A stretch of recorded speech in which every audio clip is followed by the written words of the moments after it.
Dediniz İran parçalanacaq, 7 dövlət olacaq. Bax, sadalamaq imkanımız varmı? Var, Hansı əlbəttə, dövlətlər yaranacaq? var. Xahiş edirəm, buyurun. Farsların öz dövləti olacaq. Hara layihət edildi? Tehran, Qum, Məşhəd mərkəzli ola bilər. Tam da dəqiq deyil. Yəni bu İranın mərkəzi hissəsidir əsasən. Tamam, Farslar öz dövləti. Bəlucistan olacaq. Bəlucistan. Bu Pakistan sərhədindədir. İranın ən uzaq köşəsidir bizə görə. Ondan savayı deməli bu tərəfdə gəlirik. Kürdlərin özlərinin kiçik bir dövləti olacaq. Kürdistan adında. Nisbətən kiçik bir balaca bir ərazidir. Əhvaz ərəbləri var. Ərəblərin bir ayrıca dövləti olacaq. Ondan savayı Azərbaycanlıların öz dövləti olacaq. Güney Azərbaycan Respublikasıdır. Cumhuriyyəti adı altında. Və bir də İranın digər hissəsində, bu Türkmənistan səhrasında, orada da bir və ya iki ayrı türk dövlətinin qurulması haqqında söhbətlər gedir. Əhali sayıda milyonlarladır. Ya bu yəni şey deyil, tutaq ki bir ovuc adam deyil. O ermənilər kimi Qarabağda çıxmışdılar.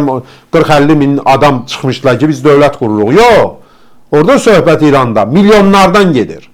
Tutaq ki bizim soydaşlarımız 40-50 milyon civarındadır. Bütün İran üzrə. Amma tutaq Güney Azərbaycanda ola bilər bir 30 milyondur. 25-30 milyon civarında. O tərəfdə Türkmən səhraya gedirsin. 5 milyon əhalidən danışırıq. 5 milyon əhali. Yəni bunların dövlət quracağı proqnozları var, xəritələr var, iş gedir.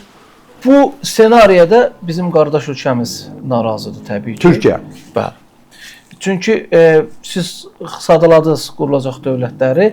Bunun içində Kürdistan da var. Əlbəttə ki, Türkiyə Kürdistan dövlətinin qurulmasını istəmir. Haqlıdır da. Haqlıdır, əlbəttə haqlıdır. Türkiyə imkan verərmi İran parçalansın 7 dövlət? Məsələ də ondadır ki, qardaş Türkiyə əlbəttə arzu etmir. Əslində biz də heç arzu etmirik ki, Kürdistan qurulsun. Niyə? Çünki Amma Güney Azərbaycan qurulursa o da qurulmalıdır. Bunun başqa yolu yox. Başqa bir məsələ də var da. İndi Güney Azərbaycanla Kürdlərin məsələsi fərqlidir. Niyə fərqlidir? Deyim, izah eləyəcəm.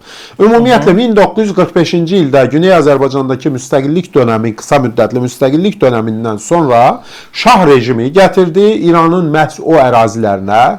İndi bu Mahabad dedikləri Soyuqbulaq da əslində onun adı, türkcədir. Soyuqbulaq mərkəz olmaqla gətirdi oraya Kürdləri yerləşdirdi. Çox sayda.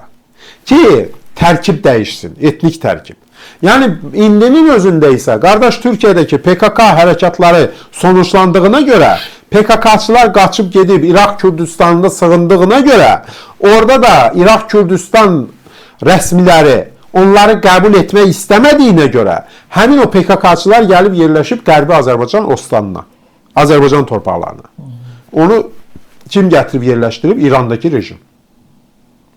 Yerləşdiriblər ki, bir buffer zon olsun. O Qərbi Azərbaycan da nə deməkdir? Qərbi Azərbaycan gəlir bir ucu dirənir Naxçıvana sərhəd olaraq, bir tərəfi də qardaş Türkiyəyə. Aşağıya doğru da gedir İraqla həm sərhəddə. Yəni İran məqsədli şəkildə bax o Türkiyə-Azərbaycan sərhədinə gətirib Kürdləri doldurub. Və Kürdləri də bugün küçələrə çıxarırlar, hətta bu vaxta qədər də çıxıb miting eləyirdilər, yürüyüş eləyirdilər ki, bura Kürdistan da Urmiyada hətta. Urmiya Qərbi Azərbaycanın mərkəzidir. Yəni Ostanın mərkəzidir. Qədim də Azərbaycan şəhəridir. Bu bütün dünya belə qəbul edir. Orada çıxış eləyirdilər ki, biz bura Kürdistandır, filan da feşmekandır. İndi mən sözü hara gətirirəm? İş ondadır ki, süni olaraq orada Kürd bir kəsimi yaradıblar. İndi bu dəqiqədə bilirsiniz də İsrail əslinə qalanda qardaş Türkiyəni sağdan soldan vurmaq üçün Kürd kartından istifadə edir. Bunu görməmək mümkün deyil. Bəli. Və ona görə də İranda bu saat dövlətlər qurulacağı təqdirdə bir Kürdistan da qurmaq istəyirlər. Niyə məhz İranda da Kürdistan? Müstəqil bir Kürdistan özdə. Yəni artıq bu tutaq ki İraq Kürdistanı kimi yox. İraq Kürdistanı nədir? İraqın tərkibindədir. Yəni bu ayrı bir dövlət deyil.